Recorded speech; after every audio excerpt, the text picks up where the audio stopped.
There is a lot of data. First of all, when you talk about caregiving and the caregivers, typically they are actually in emergency mode. The fact that they're going to start learning a new app and figuring it out and sharing it with other people, let alone the doctor, it's got to be easy. That's the one thing, right? Low cost, easy. And really, I do think that in that situation where you're talking about data that the doctor might want, but they don't want too much data, right? And they're only going to look at it like right before your appointment. I mean, they don't have time to like disseminate all their patients' data every day. So it's the provider that could be the driver of which platform wins.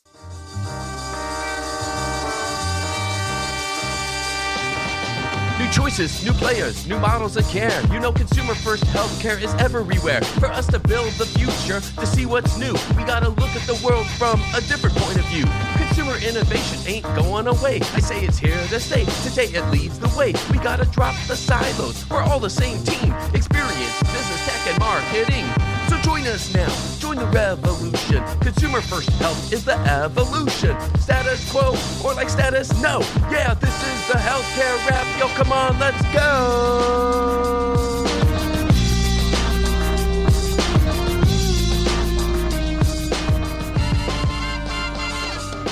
Hey, welcome back to the leading podcast about consumer-centered healthcare. What if healthcare was actually centered around what consumers need and expect? We're talking with leaders who are making it happen one experience at a time. I'm Jared Johnson, and this is episode 416. Today we have the Flava of the week about the revolutionary winds that are starting to blow in the same direction again. Are you paying attention to how traditional care is falling further behind, and how can you recommit to be part of the future of health and wellness? I'll talk about that. Then Amelia Hay from AARP joins us to shed light on the impressive ways that the 50-plus population is engaging in their health, where brain health and loneliness fit in, and how the AgeTech Collaborative is rapidly advancing efforts in these areas. It's time for the awesomeness, y'all. Are you ready? Let's go.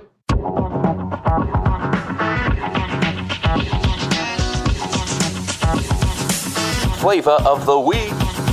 Now's the time to be bold with our intentions, as the revolutionary winds are all starting to blow in the same direction, towards healthcare that's truly consumer-centered. Even throughout the AI hype cycle and in the midst of paralyzing economic uncertainty for traditional care, direct-to-consumer devices are proliferating and liberating millions of consumers from the undesirable choice of, do I go to this doctor or that doctor? The scales are becoming more unbalanced by the day as traditional care is stuck inside this cage of reimbursement that they've built for themselves. Have you been picking up on the revolutionary signals from our last several interviews? It's not just me. Listen to what they've been saying here on the show. Jamie Shields from Advocate Health talked about the dual transformation associated with bringing services to market in a more consumer-friendly way. He said you have to disrupt yourself. He talked about being in meetings, talking about a product, and then being asked how you get reimbursed for it, and he's like, you don't. You do have to solve for what it looks like and whether it's a retail product or not, but he talked quite a bit about trying to figure out new business models, looking more heavily at the wellness space, with health and preventive services at the forefront. Toria Lee from Whoop talked about how the line between consumer devices and medical devices is getting a lot more blurry. They're seeing software as a medical device that's a feature within a consumer device. She said we'll continue to see those lines blur between healthcare and consumer devices, and that it's important to work together and bridge that divide. Otherwise, we're going to be creating insights in the wearable side, and they'll fall flat in the healthcare side. Dow Bergsma from Piedmont talked about how he doesn't think someone from outside of healthcare is going to swoop in and save healthcare all on their own. He believes it truly has to come from inside healthcare, perhaps with the help of outsiders, but it won't be outsiders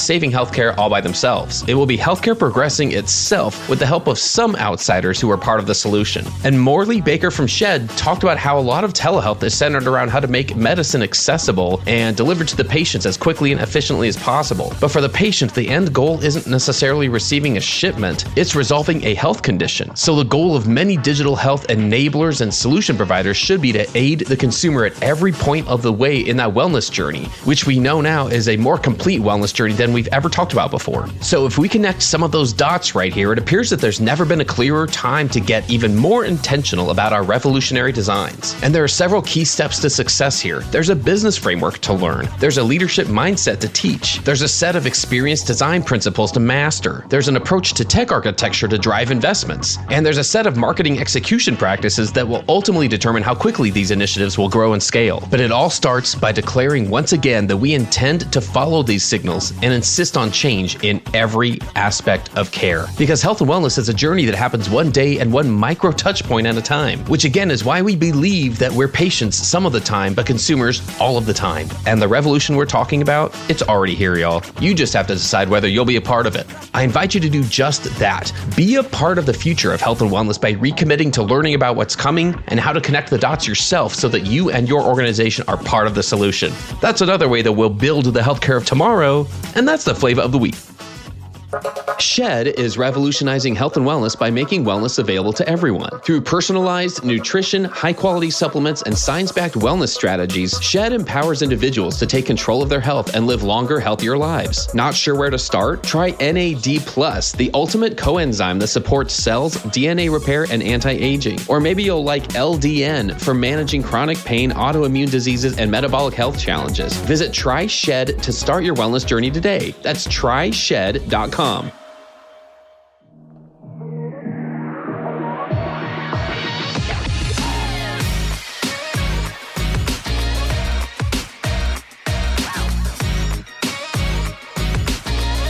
flow.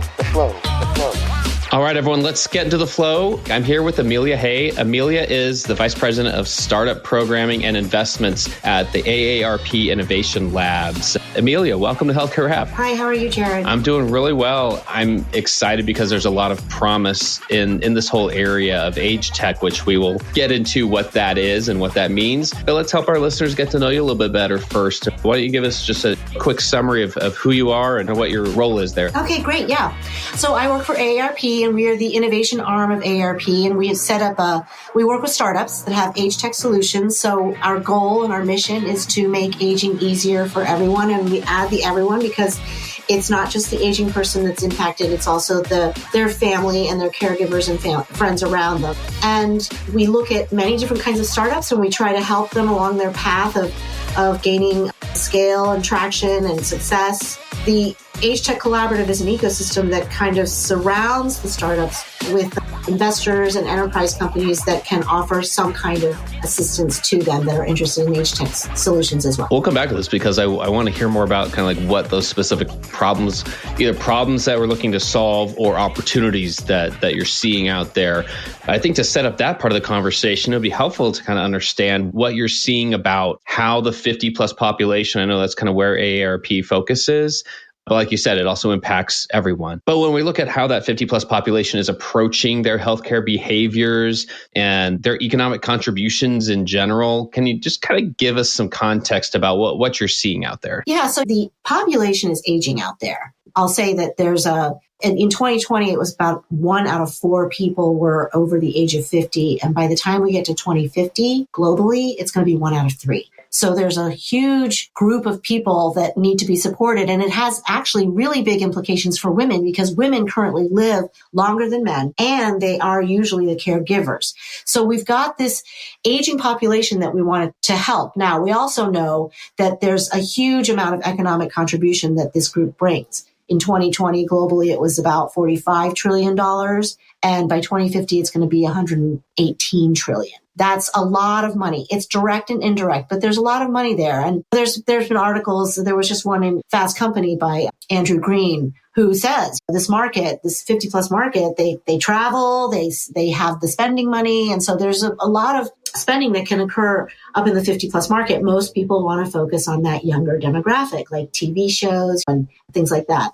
They think that it's between the 18 and 30 year olds. Yeah. So how does that translate into this population's use of technology? I feel like I've been one who has tried to kind of dispel myths that there's less interest in or less ability to use. I mean, everyone I know of all ages, including this population group, uses technology, and whether it's in just different ways, they use it a lot, especially involved with their healthcare. But is that true? We know, because we do a study every year about technology and older people, and we know there are more and more people using technology. 80% of people 50 plus use technology in some way. AgeTech technology. And as we get older, every 5 years, my theory is that you're talking about a smaller and smaller segment of older people who don't know how to use technology. Now, we want it to be simple. We want it to be easy because there is natural cognitive impairment and things just take longer to process for older people. So we want to make sure it's easy.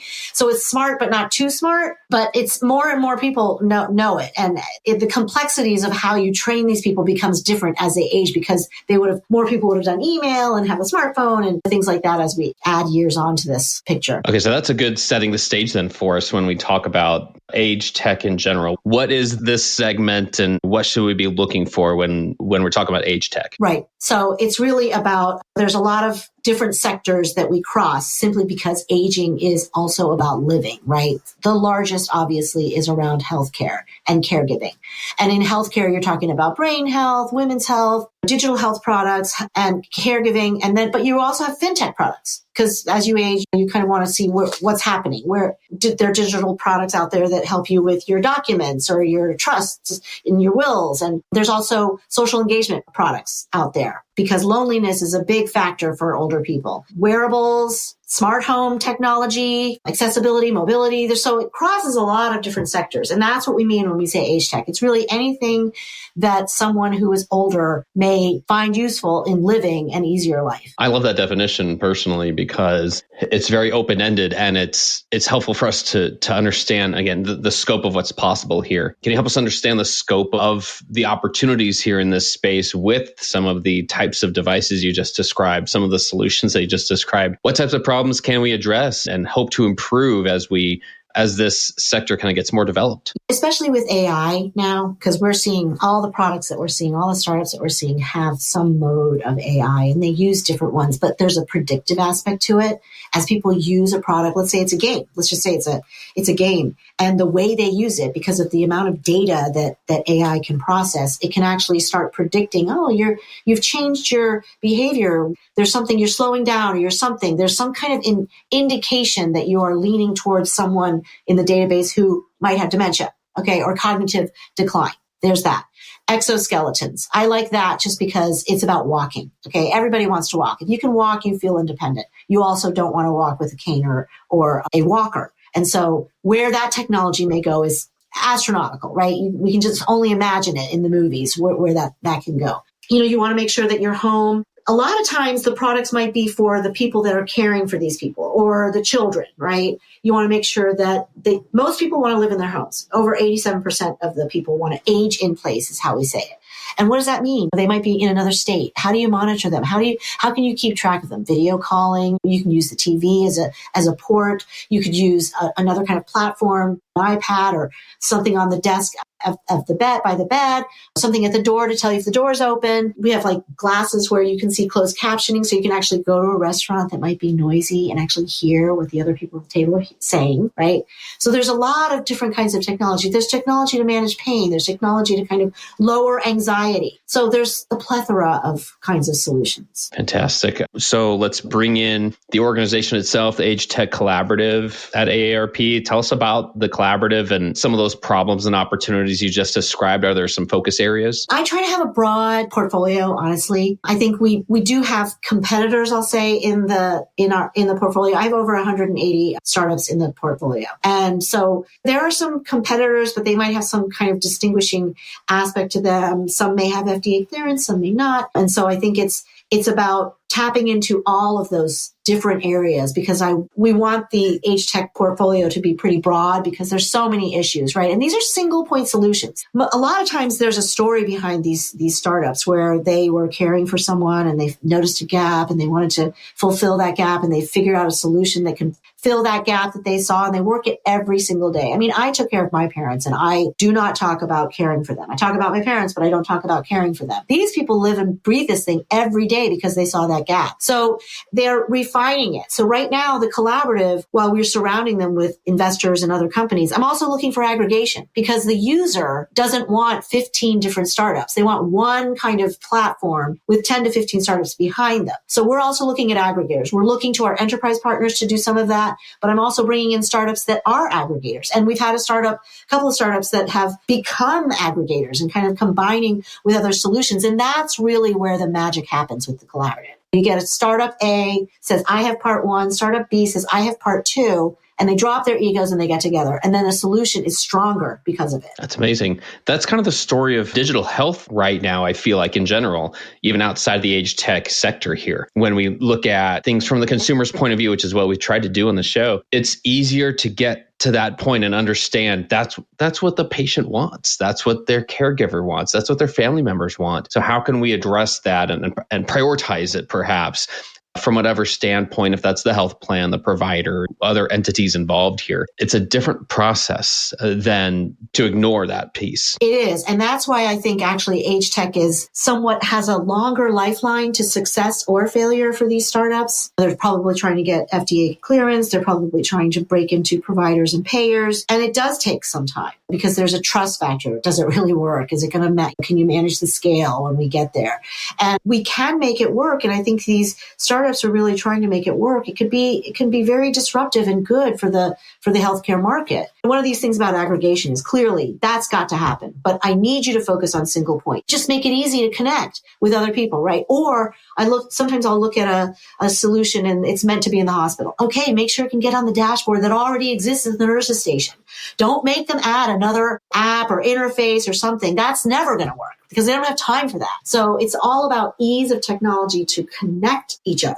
That's going to win. Yeah, like you said, use the platforms that are already there. Use the availability that's already there. Dashboard, wherever it is. That's so key here. I love that. But speaking of, what can you tell us about where the collaborative is focusing over the next couple of years? Great question. We go to CES every year and we kind of try to show what's happening in the space and we showcase our startups there. And this year for January 2026, I'm really focusing on home care and aging in place because I believe that most people cannot afford to move into independent living or assisted living. It's just not an option financially. So we've got to make sure that these homes have solutions that can be built in to an existing place that can offer this. And so I'm really focusing on the smart home and the solutions that can be taken home, let's say, not necessarily in a facility or a hospital. And I think that if we can get enough solutions and the future, we don't know what the future is going to bring. And we are going to have an outlook of what it might be 20 years from now. But I do hope that people will be able, if people want to age in place, I hope that solutions will make that available to a lot of people who want it. I love it. Yeah, these are conversations that I hope we keep having to recognize what's available because we do run into maybe at least focusing on the provider side, any provider decision makers who are involved in this process anywhere, they're hit from so many different sides about different types of solutions. And so being able to concisely share the value prop, the reason, the benefits that you just shared, for instance, for some of these solutions is so key. And so when I'm thinking about things like where do we go from here? How do we help build trust in the solution itself? There's an aspect of it that, this is an innovation. There's going to have to be some understanding with a lot of clarity about where each piece in the ecosystem, provider, the health plan, whoever is helping either navigate or kind of quarterback some of the care, which again can come from so many different entities now. I think it's a good thing. I do think it also means there's a lot more information for the consumer, the patient, the caregiver to absorb and then trust and believe in. So there's a lot. I actually wonder about that because there is a lot of data. First of all, when you talk about caregiving and the caregivers, typically they are actually in emergency mode. The fact that they're going to start learning a new app and figuring it out and sharing it with other people, let alone the doctor, it's got to be easy. That's the one thing, right? Low cost, easy. And really, I do think that in that situation where you're talking about data that the doctor might want, but they don't want too much data, right? And they're only going to look at it right before your appointment. I mean, they don't have time to disseminate all their patients' data every day.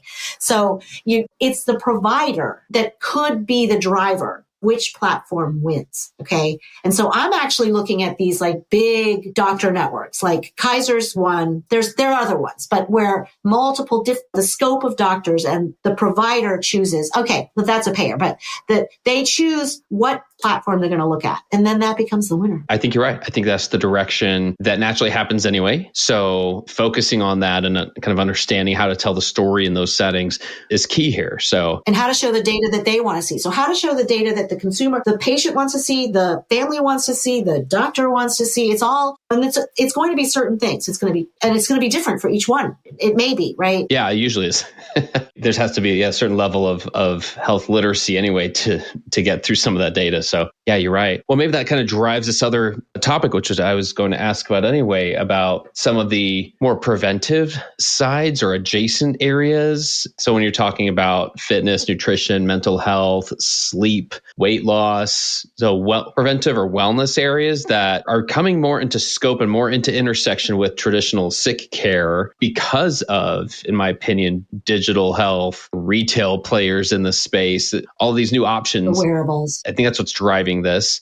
Do any of those areas that I just mentioned or anything else that would be maybe like considered an adjacent area, do those have places in your portfolio now? And just in general, like how do those help play a part in the AgeTech ecosystem? Okay, so they definitely do play a role in our portfolio, and it actually falls under brain health because AARP, brain health is actually a strong issue area for us. It's a strategic area.